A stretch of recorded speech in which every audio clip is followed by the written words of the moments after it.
ഏറ്റവും ആദ്യത്തെ പ്രധാനപ്പെട്ട അറിയിപ്പ് സംസ്ഥാനത്തെ ക്ഷേമ പെൻഷൻ ലഭിക്കുന്ന സ്ത്രീ ഗുണഭോക്താക്കളിൽ വിധവാ പെൻഷൻ സ്കീമിലും അവിവാഹിത പെൻഷൻ സ്കീമിലും ആനുകൂല്യം വാങ്ങുന്നവർ പ്രത്യേകം ശ്രദ്ധിക്കണം.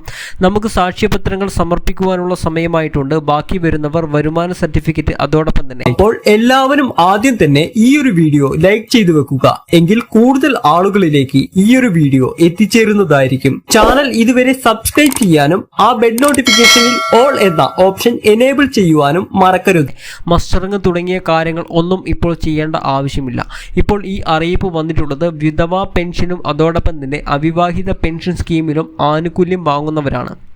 60 വയസ്സിന് മുകളിൽ പ്രായമുള്ളവർക്ക് ഇത് സമർപ്പിക്കേണ്ട ആവശ്യമില്ല. അതിൽ താഴെയുള്ളവരെ സംബന്ധിച്ച് എടുത്തോളം അവർ പുനർവിവാഹിതരല്ല അല്ലെങ്കിൽ വിവാഹം ചെയ്തിട്ടില്ല എന്ന് തെളിയിക്കുന്ന സാക്ഷ്യപത്രങ്ങൾ ഇപ്പോൾ നമ്മളുടെ പഞ്ചായത്തുകളിൽ അല്ലെങ്കിൽ നമ്മുടെ തദ്ദേശ സ്വയംഭരണ സ്ഥാപനങ്ങളിൽ ഏതാണോ അവിടെ സമർപ്പിക്കേണ്ട ഒരു സമയമാണ് വന്നിട്ടുള്ളത്. ഈ ഡിസംബർ മാസം 30-ാം തീയതിക്ക് മുൻപായിട്ടൊക്കെ ഇത് സമർപ്പിക്കണം എന്നാണ് പല മേഖലകളിലും അറിയിപ്പ് വന്നിട്ടുള്ളത്.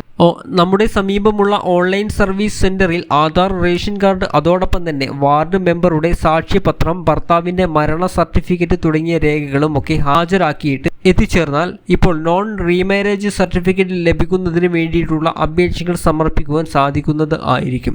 രണ്ടാമത്തെ മറ്റൊരു പ്രധാനപ്പെട്ട അറിയിപ്പ് നമ്മളുടെ സംസ്ഥാനത്തെ വീട്ടമ്മമാർക്ക് വേണ്ടി സംസ്ഥാന സർക്കാർ പുതിയ പദ്ധതി കൊണ്ടുവരുന്നു. ഈസി കിച്ചൺ എന്ന പേരിൽ നടപ്പിലാക്കുന്ന പദ്ധതി അടുക്കള നവീകരണത്തിന് വേണ്ടി 75,000 രൂപ ഒരു വീട്ടമ്മയ്ക്ക് ലഭിക്കുന്ന പദ്ധതിയാണ്.